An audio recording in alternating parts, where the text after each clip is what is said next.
Well, I knew this would be a daunting one. I mean, what else is there to say about the 6th division at this point?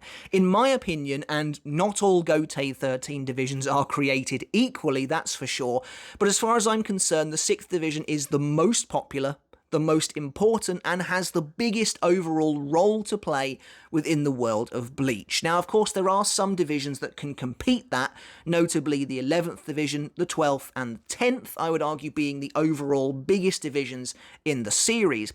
But if we take the 11th division as an example, where I think they are mostly put on the map by their captain, the 6th division has a main character for its vice captain, and its captain is a beloved, well-written and very important supporting character in Bleach. The 6th division really does have it all in that regard, and as far as I'm concerned, they've always been something of a constant throughout the Bleach storyline.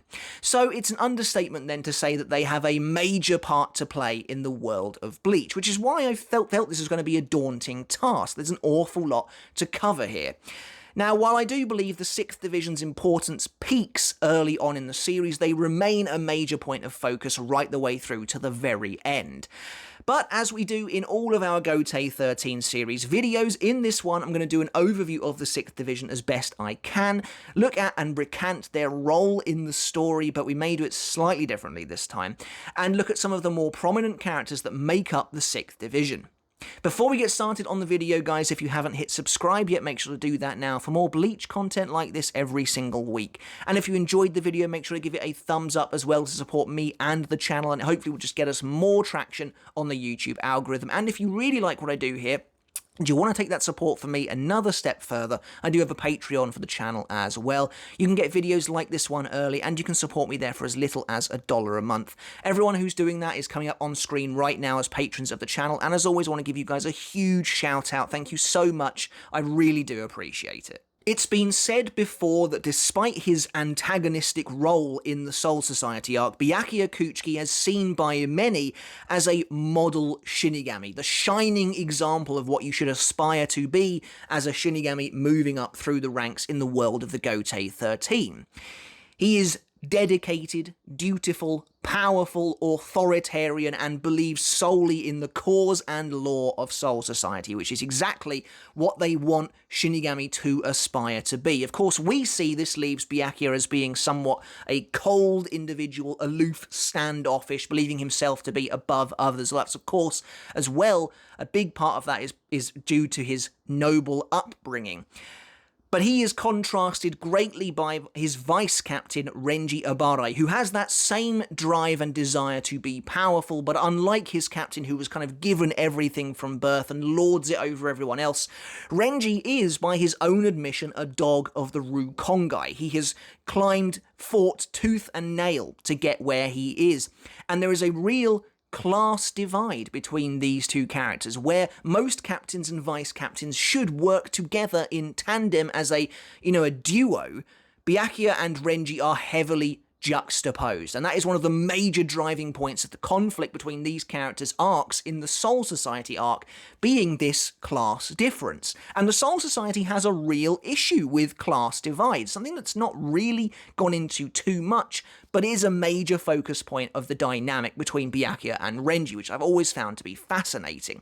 There's just no getting around it that some people are born into better circumstances in Soul Society, kind of like in the real world. And we get to really see those two sides clash with Byakuya and Renji, who are, as I mentioned before, major characters in the series and receive some of the best development Bleach has to offer. And when I said at the start that I think this is the most popular, most important, and, has the biggest role to play, it really all stems from this dynamic.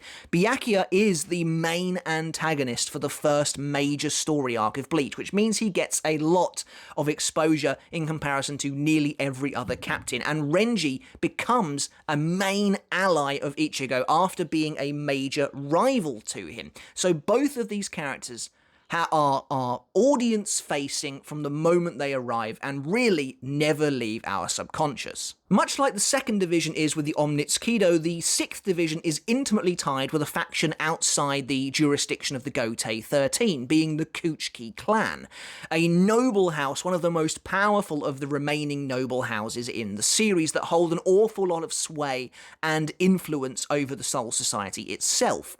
Now, while the 6th Division has no official duties to call their own, the Kuchiki clan has been charged with basically compiling and keeping all the historical records and timelines pertaining to Soul Society history. So while the 6th Division has no duties to call their own, that kind of record keeping and historical governance that the Kuchiki clan is in charge of trickles down to the rest of the division as well, because the division is so intimately tied with this noble house. I like this because in many ways this makes them feel like keepers of the Soul Society, and you really get to see this in the 1000-Year Blood War arc. Of course, there will be spoilers for the final arc in this video. But in the 1000-Year Blood War arc, at the start of that arc, once Chojuro Sasakibe is killed, during his funeral, Byakuya is the one to give the eulogy for this fallen warrior. And while initially you might just kind of gloss over that and think he's just a captain, he's an important person in Soul Society, that's why he's reading this, it's not. It's because the Kuchiki family is supposed to oversee the historical records of Soul Society. This is a historical moment, the death of a vice captain, and one who has been around for like 1,000 years or something like that. It's an important moment for the history books, and it's up to the Kuchiki clan to write them. In this way as well, I think this idea of them being keepers of the Soul Society is really reflected in how, in my opinion, they are a total constant throughout the story. The position of captaincy of the 6th Division never changes hands throughout the present timeline. Byakuya is there from start to finish, no matter what might befall him, and Renji as well is exactly the same, retaining that position of vice captain. And you get the impression that as long as the 6th Division is thriving, so is the rest of the Gotei 13, which is why I think Kubo chose the 6th Division to be so thoroughly devastated at the start of the final arc. It's to show that the status quo has been totally upended. The insignia of the 6th Division is a camellia plant, I believe that's how you pronounce it, but I absolutely love that this flower was chosen for this division. Doing a bit of research into the flower, and it honestly couldn't feel more perfect. More than anything, I think the flower represents Byakuya more so than it does his vice captain, although they both share qualities that are supposedly represented and symbolized by this insignia. Now, the insignia itself, their motto is Noble Reason, which again really kind of hammers home Byakuya's ideology, but the flower itself goes into a little more depth regarding not only these characters but the division and what it stands for in the Gotei 13. In Japan, the camellia symbolize strong love and devotion, and both Byakuya and Renji experience both of these. Of course, Byakuya has seemingly quelled a lot of the love he feels, squashed it right down, but his love for his late wife Hisana is one of the driving factors of this entire character and the conflict he feels within. But he also has great devotion to Soul Society and upholding their laws, the laws that his parents wanted him to uphold, and that with their deaths it all fell onto his shoulders to do so. Renji is similar. He holds obviously strong love and devotion for Rukia, but he too is devoted to the Soul Society. But I would argue more than he is devoted to the Soul Society, Renji realizes that he is devoted to his friends first, over the Soul Society itself, which of course is the driving factor between his arc in the Soul Society, which is to mirror the growth of Ichigo in their defiance to Byakuya himself. So the most superfluous, the most superficial elements of what this flower symbolises, these two characters are already beholden to that. What I like most, though, is that the camellia flower is highly representative of samurai and the way of samurai and how they would look upon these flowers and basically kind of see them as a symbol of bravery and standing up in the face of all odds. The flower was also used to honour fallen samurai, and I think that this flower is just so perfect for the 6th Division. The 6th Division is the one that really embodies what it means to be a Shinigami, with a captain who puts duty first, who is noble, a noble warrior. Some of the ultimate warriors we see in the series, they're not bloodthirsty brutes like you get in the 11th Division, or maniacal scientists like in the 12th Division, or even seemingly ancient traditionalists like you get in the first. The 6th division is perhaps the purest form of what it means to be a Shinigami. These noble warriors, these samurai who uphold above all else the values of honor and dignity and respect and the law. And I think that is so cool. Certainly, Byakuya feels like a samurai in the truest sense of the word, a noble man who puts duty first, who endures the strictest natures and ideals of the Soul Society, who wears them on his sleeve, but on his back carries those burdens of strong love and devotion, which he eventually kind of comes around to. And Byakuya has one of the most amazing blossoming character development and arcs the series has ever seen. The many pink petals of a camellia plant do also remind me of Senbon Sakura, but considering that is supposed to be a sakura, I think it's probably just a coincidence. But regardless, it's cool imagery that goes along with Byakuya. Now, their division colour is cobalt blue, which on the surface level represents richness. It is a rich, regal colour, much like a deep purple as well, or something like that, which of course immediately goes amazingly well with Byakuya and a division that's kind of backed entirely by a powerful, noble house. Again, this colour seems to refer to Byakuya more than anybody else, as it is mysterious, quiet, but standoffish, and it means that whatever it reflects prefers solitude, perhaps, over anything else, which seems to be, at least in the Soul Society arc, the path that Byakuya is choosing to walk. Like other shades of blue, it reflects calmness and stability as well, which you can see in Byakuya, but funnily, it also promotes artistic expression, which I choose to believe is reflected in Byakuya's uncharacteristic love of the seaweed ambassador. Now, if we move on to the 6th Division's role in the story, it is gargantuan. So I am not going to do a full-on breakdown of everything these characters get up to, because like I said, they play an enormous role in Bleach. They do so much. Renji and Byakuya, they're obviously present in every arc, generally in big ways with fights. They have interactions with so many characters. So their role in the story is a labyrinthine one. It's a tangled mess of things going on, but these are very crucial characters to the world of Bleach. Now, the earliest point we actually get to see the 6th Division, I think, is, as with many other divisions, the Turn Back the Pendulum mini-arc, which happens 110 years prior to the start of the main story. Now, Byakuya is not captain here. He's actually quite young, training in the Kuchiki kind of gardens, the Kuchiki household. And the captain of the 6th Division is actually his grandfather, Ginrei Kuchiki. Ginrei is a really interesting character in my opinion, because he's not in the canon manga much at all. You see him in Turn Back the Pendulum. He has no real role to play, but he's a character that I feel like we have seen and heard a decent amount of in supplementary filler games, you know, that sort of thing. It just feels like Ginrei has been around a lot, even though he's not really done much at all. I think that's really interesting. His vice captain in this time period is Sojun Kuchiki, who is actually Byakuya's father. Now, again, we never see him in the canon manga, except there was a splash page of the Turn Back the Pendulum captains and vices, and he is there. He's a kindly man who I think had a serious illness. But it's interesting that the very tiny amount we learn about Sojun seems to paint a picture of somebody who is totally different to the man his son would eventually become. And it's great seeing young Byakuya in the flashback arc, because he's hot-headed, he's very different to who he would eventually grow up into.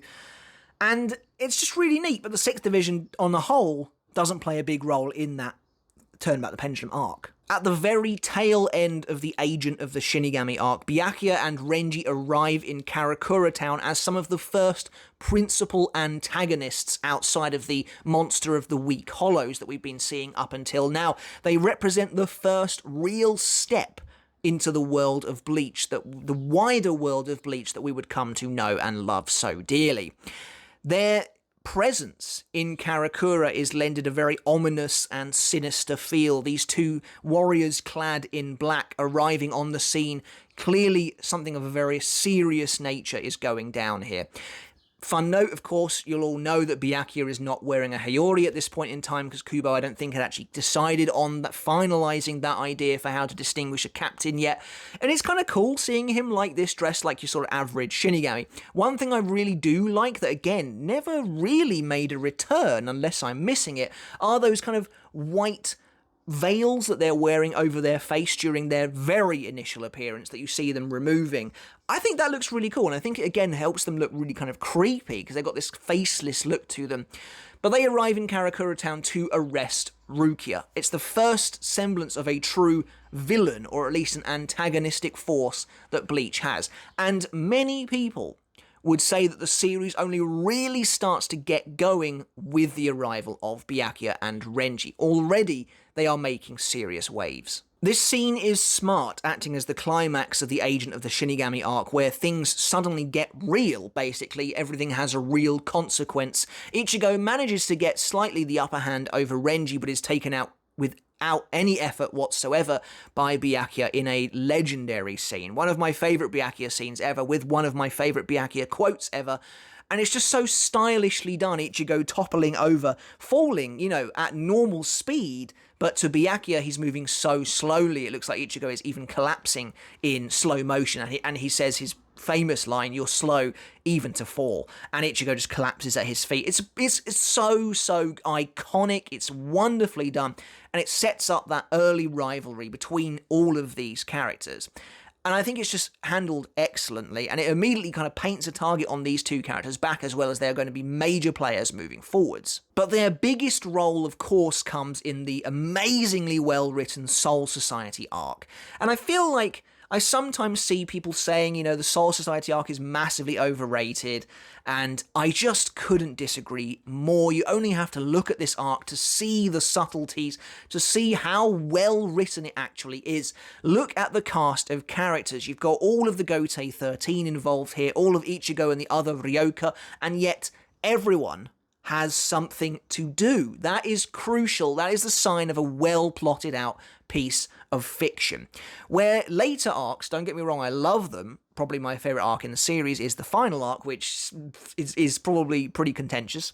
But those arcs begin to balloon with Kubo's own ambition. They get out of control. You start to see pacing issues that are just not prevalent in the Soul Society arc. Characters get left at the wayside, ignored entirely, or fights are skipped over. Everything in the Soul Society arc has a purpose. Every character, even small characters like Tozen, that we talked about not that long ago, has a lot to do in this arc. I think it's really fascinating how well the Gotei 13 is used as an antagonistic force. Never quite truly evil, because of course Aizen would come to usurp that position at the end, but also obviously not good either. And this morally grey, this ambiguous nature is something that they would carry on throughout the rest of the series. So incredibly well handled. And Byakuya is at the forefront of that antagonistic force. He is the main villain, in quotes, of this first major arc, and so he is propelling the story forwards in a lot of ways, and it also means he gets a ton of exposure in comparison to nearly every other captain. Byakuya is staunchly determined to see Rukia pay for her supposed crimes. Even his little sister is apparently not immune to his seemingly cold nature. At the same time, though, he's trying to quash this growing civil rebellion that's happening around him, that's erupting around him as the Soul Society quickly begins to lose control of the situation. And people start to realize there's a lot more going on here than just a Ryoka invasion. Now, Renji plays a similar role, but you can see the difference between him and Byakuya beginning to emerge. The cracks emerge very early on. Byakuya is statuesque in the way he deals with things. Renji kind of tries to be, but just isn't. He has too much heart for that. He is too driven by passion, by emotion, and that makes him totally different from his captain. And we see him, that growing conflict, him realizing that this is not what he wants, that he doesn't want to see Rukia, his childhood friend, executed, especially for seemingly no reason, and he will stand up to authority to try and stop it, including his captain. And I will say that Kubo seems to really dial Renji back big time from his first appearance in the Agent of the Shinigami arc, to the point where I will say that Renji taking swings at Rukia is wildly out of character, to the point where I think that he is just a totally different person from the Soul Society arc moving forwards. It seemed like Kubo just really, in that small scene at the end of the Agent of the Shinigami arc, wanted to show you just how different these characters are. Byakuya is cold, quiet, reserved. Renji is brash, loud, rude, wildly attacking people like a feral beast. And of course his character matures and changes quite a bit in the Soul Society arc. But of course, as perhaps arch-rival to Ichigo in the Soul Society arc, Renji's character development and his arc is one of the most compelling in the entire series. It's an arc we've seen before, where the supposed villain kind of realises what he truly wants and becomes an almost begrudging ally to the hero. It's been done plenty of times before, but I think it's actually handled really well here. That scene, of course, where Renji is defeated by Ichigo and then just kind of grabs his Shihakusho and he's like, you know, screaming at him like, you have to save Rukia. And Ichigo almost knowingly just sort of says, I will. You know, defiance in his voice. I think it's just fantastically well done. Renji's emotions laid out on the ground before him. He's lost everything at that point. You know, he's gone out of his way to try and stop Ichigo, and he's lost. And so now there's no point in holding back. You know, he just says, you know, I need you to save her. And I think it's really cool because it's like he obviously doesn't trust the Soul Society to do the right thing. So he's putting everything in the hands of this boy that he doesn't really know that well. But he knows him well enough, clearly, that Ichigo has the resolve to do the right thing, since he's come all the way here. Byakuya and Renji have an already fractured relationship in this story. You know, Renji sees Byakuya as that insurmountable mountain that he needs to climb. Byakuya is that snobbish, noble house member who took Rukia away from him, and you know that it's, you know, solidifying the fact that Renji is just a dog, you know, clawing at the moon that he'll never reach, and that those class divides are apparently set in stone, and that because of Byakuya, because of Rukia, that whole situation, he'll never be any more than he is. And it's really powerful stuff to see them butt heads. You know, Byakuya has clearly always had a low opinion of Renji at this point in the story. And he sees him as a feral dog on a leash, I guess, and Renji sees Byakuya as someone he admires, but also someone he believes to be wrong. But their relationship is fragmented and splintered further. Byakuya just tosses Renji in a cell after his failure, where Renji does some soul searching. We actually get to see Zabimaru's spirit, which is really cool. And he decides that the real enemy he should be fighting is Byakuya himself. Two of the best handled characters in the entire arc. Renji now going on the same journey as Ichigo, walking the same path as him, having his eyes opened really by Ichigo in many ways, and deciding to press forward with saving the one he cares about. I think is really good stuff.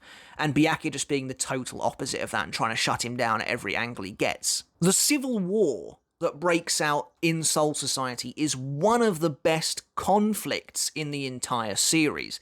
You see that people are really hurting on both sides. Normal, everyday Shinigami who look up to members of the Vice Captaincy are disillusioned.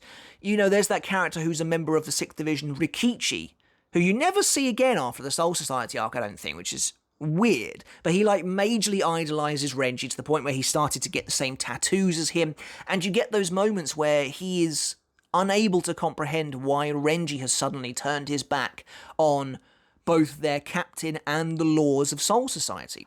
And then eventually he comes round to realizing that Renji's doing the right thing and helps to heal him.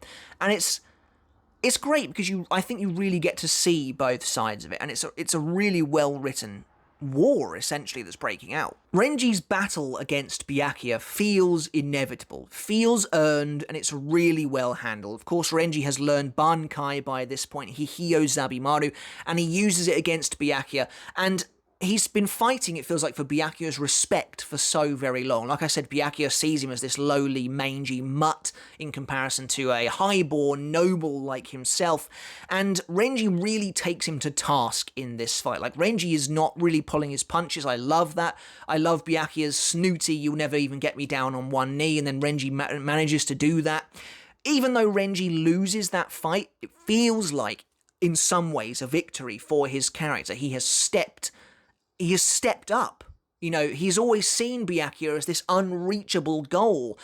And while he might lose this fight, he forces Byakuya's hand into at least showing him some respect.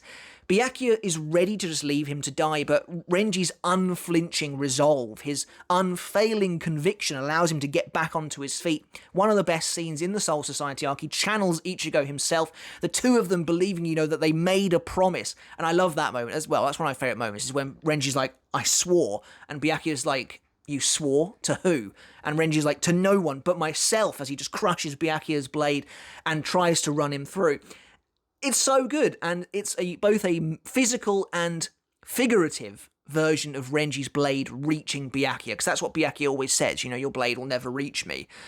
But Renji, although his blade shatters virtually into nothing as it touches Byakuya, it's a physical accomplishment of that task, but also a metaphorical one as well, because Byakuya now doesn't see Renji as an equal, but worthy of some respect. And of course, Byakuya drops his scarf on Renji's bloodied body, which might not seem like a big deal, but that scarf, extremely expensive. But let's talk about Byakuya briefly in this arc, because he is the major villain for virtually the majority of the story, and he's a really dangerous and threatening presence throughout. When he appears at the Senzai Q, he takes down Ganju. It's a terrifying scene. The way Senbon Sakura is utilized in this arc makes it really scary to witness, the way people just explode in a cacophony of blood as they then collapse to the floor. It happens to Ganju, it happens to Renji. Really, Senbon Sakura never feels quite the same after this arc, I don't think, but it's here that Byakuya really excels as being this terrifying menace. And of course, his final battle with Ichigo is legendary. It's one of those tentpole moments that made the series what it is. And it's an incredible fight. You get Byakuya's motive, his reasoning for wanting to even condemn his own sister to death, this burden he feels on his shoulders as someone who must uphold the law of Soul Society. As he says, if we do not uphold the law,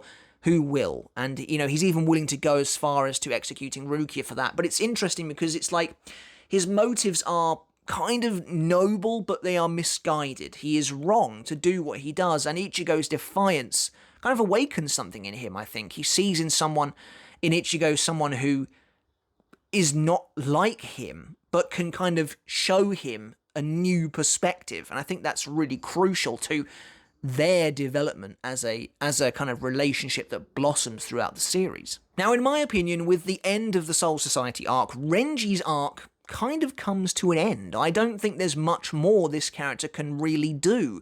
His arc is mostly complete. There's a tiny little bit more, which will crop up much later on in the series, but unfortunately, I would argue that Renji mostly feels like he's kind of running on autopilot for the rest of the series, up until maybe the 1,000-Year Blood War. Certainly in the Arrancar arc, it feels like Renji becomes this kind of rote version of himself who doesn't have too much more to give. But I would argue that Byakuya continues to receive some of the absolute best writing and development in the entire series. Neither of them play an enormous role. The 6th Division doesn't really play a huge role in the Arrancar arc. It plays about as big a role as any of the divisions. I would argue that this is the arc where the 10th Division and maybe the 11th Division really step up to the plate as well. Whereas the 1,000-Year Blood War arc, I would kind of give that mostly to Division 12. But of course, all divisions play some kind of role throughout the arcs. But in this arc, they don't do too much. Renji helps Ichigo fighting off the Fraction in the real world and stuff like that as these different skirmishes play out. There is a nice moment where Renji and Rukia arrive in Waco Mundo to assist Ichigo and his friends, and they kind of reveal that Byakuya sort of let them go, and I like that a lot as well. Byakuya's already starting to soften a little bit, literally breaking the rules that Yamamoto has passed down, which I think is really good. But I do kind of feel like Renji suffers in this arc from not really having much to do that's interesting. His fight with Xyloporo with Uryu is nice, it creates nice new relationships, but it runs a little long in the tooth for me, with really nothing happening whatsoever. No one really gets any kind of a real upper hand, which is disappointing, and then Mayuri just kind of comes in and cleans house. So, in my opinion, Renji is a bit disappointing in the Arrancar arc, and he also goes up against Yami and just somehow loses. Honestly, I think Renji would have been strong enough to have given Yami a better fight than that. Byakuya is kind of starting to fall into a rhythm, I think, in this arc. He arrives to save Rukia from Zomari LaRue. in what is, in my opinion, an underrated battle. I actually do quite like that fight. Actually, I feel like I like a lot of Byakuya fights, to be honest, but it's a good one. I like it. Byakuya is fighting for Rukia, which is really nice. Of course, totally iconic at the end when he kills Zamari, and Zamari goes on his spiel about, you're only killing me because I'm a hollow and you're a Shinigami and you think it's the right thing to do. And Byakuya's like, I never said that. I'm killing you because you pointed your blade at my pride. And it's like, now that his mind is no longer clouded, he no longer feels so beholden to the law, that he can see Rukia for what she truly is to him, what she truly means to him, which is his pride and joy. She carries his name, she looks like his late wife, she is his late wife's sister, she means the world to him now at this point, and now that he almost made a terrible mistake in the Soul Society arc, he will kind of live now trying to correct that. And he finishes off Zamari after Zamari obviously threatens Rukia. It's actually a pretty decent fight. If you're not a big fan of it, I implore you to go back and read it. It's not very long. It's about 3 chapters, I think. It's not that bad. Zamari is not the most interesting bad guy or even the best designed, but I think it's decent. And the anime, of course, ending this fight with my favourite soundtrack from the anime, Nightmare. Amazing. And then later on, Renji has been defeated by Yami. Byakuya arrives with Kenpachi to take on the Zero Espada. Because the 6th Division is relegated to Waco Mundo, much like Kenpachi as well, it feels like they have less to do as the climax of this arc comes around, because the main climax of the story has nothing to do with Waco Mundo, really. But there is a nice moment, again, that relationship between Byakuya and Ichigo is growing. This is the main crux of his character now at this point, and you get a nice moment with him, Mayuri, and Ichigo, where they're kind of talking to each other about how they're not saying it, but the other person is inferring that they think Ichigo can win, and it's just really, really well done. And Byakuya kind of says to Ichigo as well, like, you are the substitute Shinigami of that town, aren't you? Then that is where you should be. Legitimizing Ichigo in the eyes of somebody who, thought he had no business being in the Soul Society whatsoever. It's great to have Ichigo legitimized by Byakuya, and this is the first step in really cementing what their new relationship would be. And that's why his development is just so well done. The Soul Society arc, they are enemies, and Ichigo kind of shows in the error of his ways. The Arrancar arc, Byakuya is not necessarily a firm ally of Ichigo yet, but he at least legitimizes him as a member of the Shinigami, of the Gotei. And then, of course, things get even better in the Lost Agent arc. Now, both Renji and Byakuya arrive in the final battle of the Lost Agent to save Ichigo from Ginjo and Tsukishima. As if you didn't need any more clarification about their division's importance, both the vice captain and the captain arrive. Now, the same thing happens for Division 11. Kenpachi, Yachiru is there, but only really because she's always clinging on to Zaraki, and it's a comedy moment. But Kenpachi and Ikaku are both there, really paralleling that the 6th and the 11th Division have the closest ties to Ichigo, and therefore the biggest roles in the story. Renji, again, not really getting a huge amount to do here. He faces off against Jackie Tristan it's alright, it's not a great fight, but it perfectly shows, A, that Renji is really taking his training seriously. He says to her, we've been training to be able to defeat Aizen. I love that Aizen was their benchmark as well, and he just takes her out by ramming the hilt of his sword into her gut, and that just finishes her off. But Renji, doesn't have an awful lot to do here, is sporting an amazing new look, though. I think both Renji and Byakuya look so good after the time skip, better than they did before him. I love Byakuya's new collar with the golden tassel. It looks so regal, so aristocratic. I think it's perfect for his design. I think it was bold of Kubo to get rid of his scarf, but I like it. I think he looks the best he ever looks here. And he faces off against Tsukishima. And, this is so important.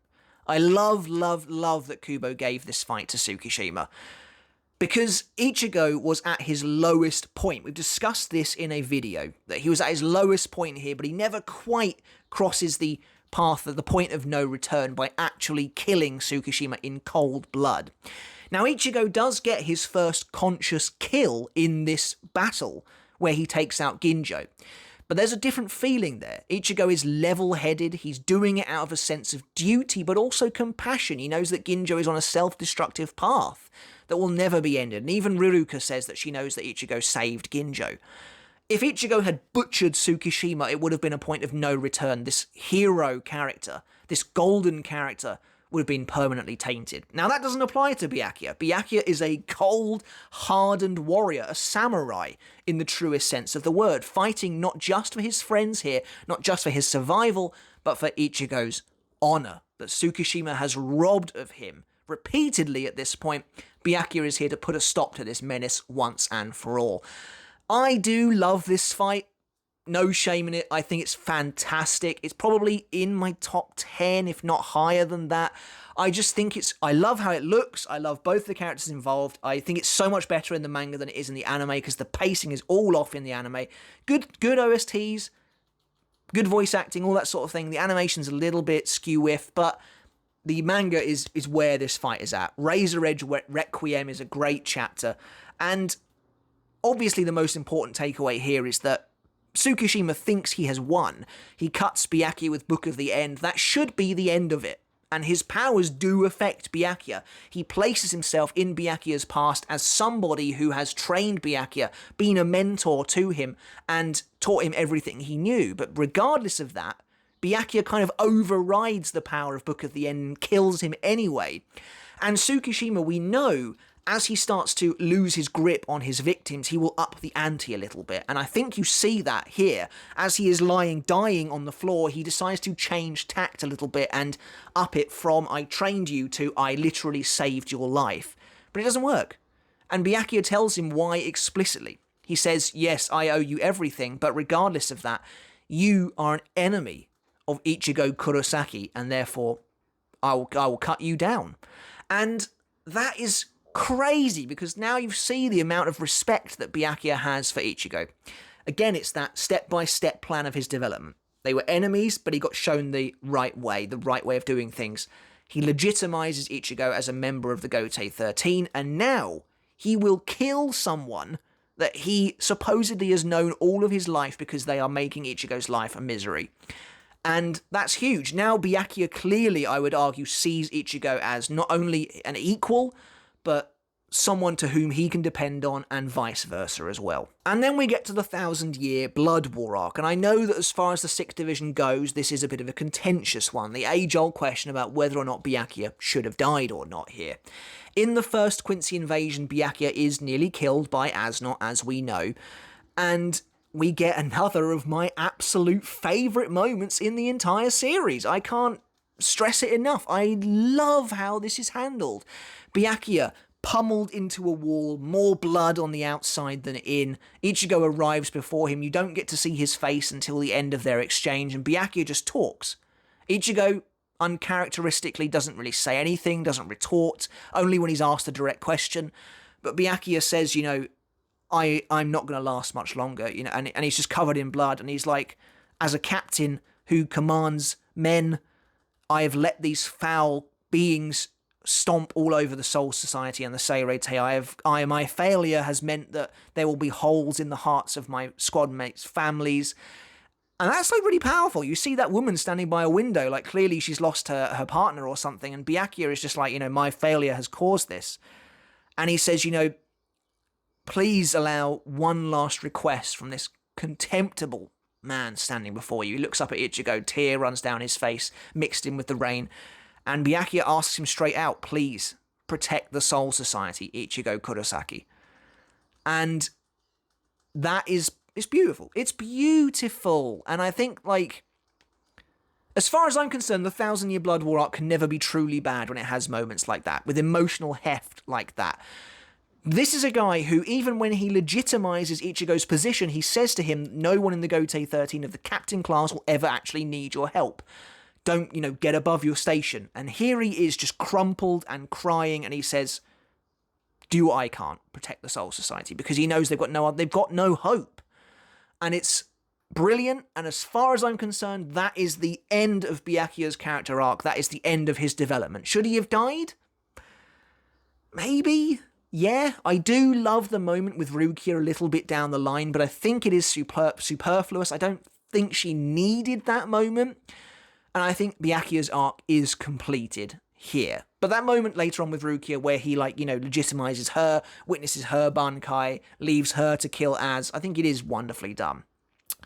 But I think crucially they could have had an even more emotional or just as emotional moment without him. Now, going back to Renji, while I said that I did think his kind of role and his arc was wrapped up way back in the Soul Society arc, he actually steps up and takes charge a bit more in the Thousand Year Blood War, which I liked. He starts to really feel like one of the most powerful vice captains, a real commanding officer on the front line. And I think that's obviously down to the fact he's now really powerful, but I think he's just finally filling the boots of vice captain properly. He feels like, not that he and Byakuya are equals, because Renji's goal has always been to surpass this man, but they are finally a team. You know, they talk to each other back and forth in the first invasion, in the second invasion, in Varvelt.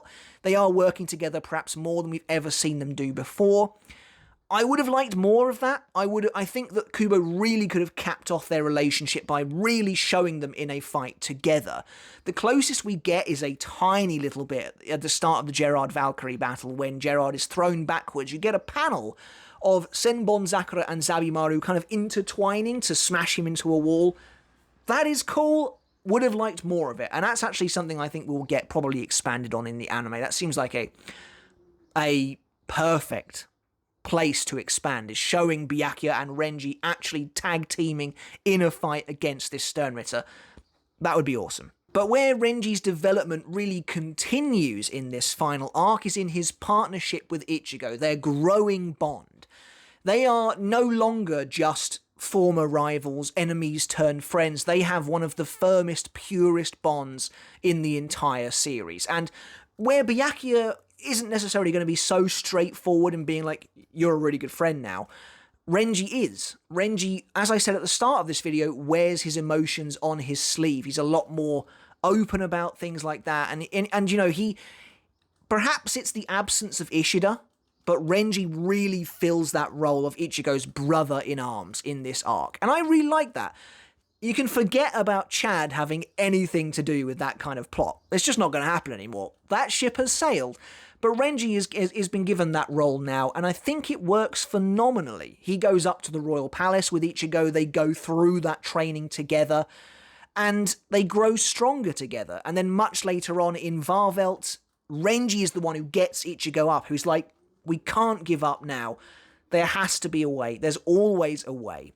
And of course, you get that wonderful moment at the end where they're running through the Bankai and Renji says, you know, there's no one else here. I'm going to tell you, for a while I thought I had lost Rukia. We're going back to that idea of Byakuya sort of scooping her up and taking her away into the folds of nobility.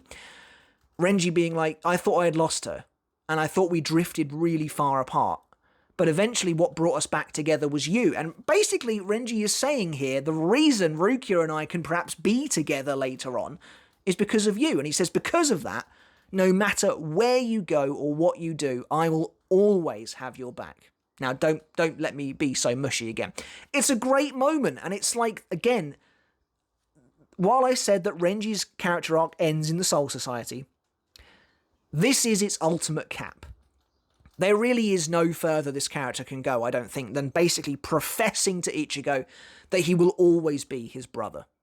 Because of him, Rukia and Renji can be together. More than just schoolyard friends, they will now actually eventually become husband and wife.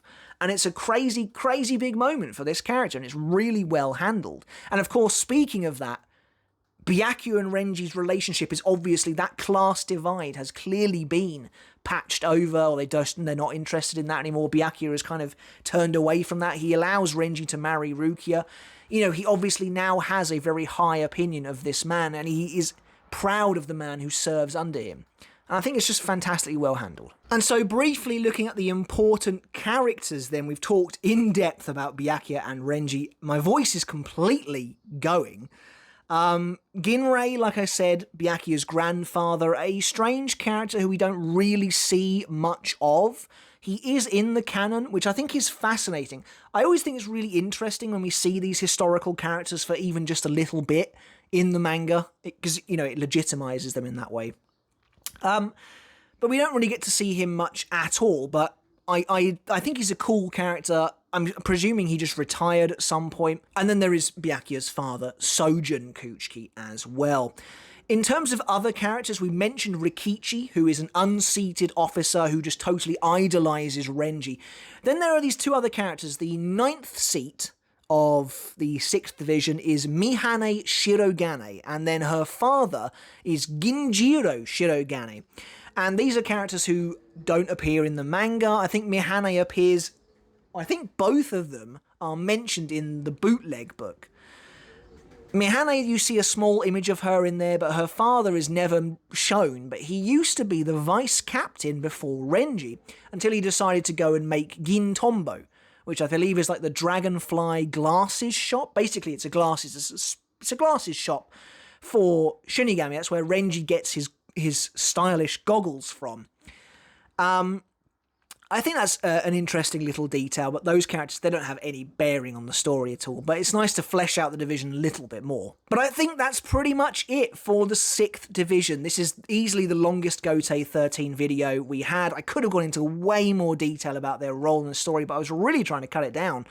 But I really hope you enjoyed it. Let me know in the comments below, what is your favourite 6th division moment of them all, and who is your favourite character from this division? I'd love to know. Obviously, they have a big role in like anime-only filler and stuff like that. The entire Zanpakuto Rebellion arc is based around the Kuchiki clan, and obviously the implications on the 6th division as well. But this is a manga-only video. But let me know in the comments below, guys. My voice is about to completely give out, apparently. But I really hope you enjoyed it. Subscribe if you haven't done already. And until next time, I'll catch you later. I'll see you then.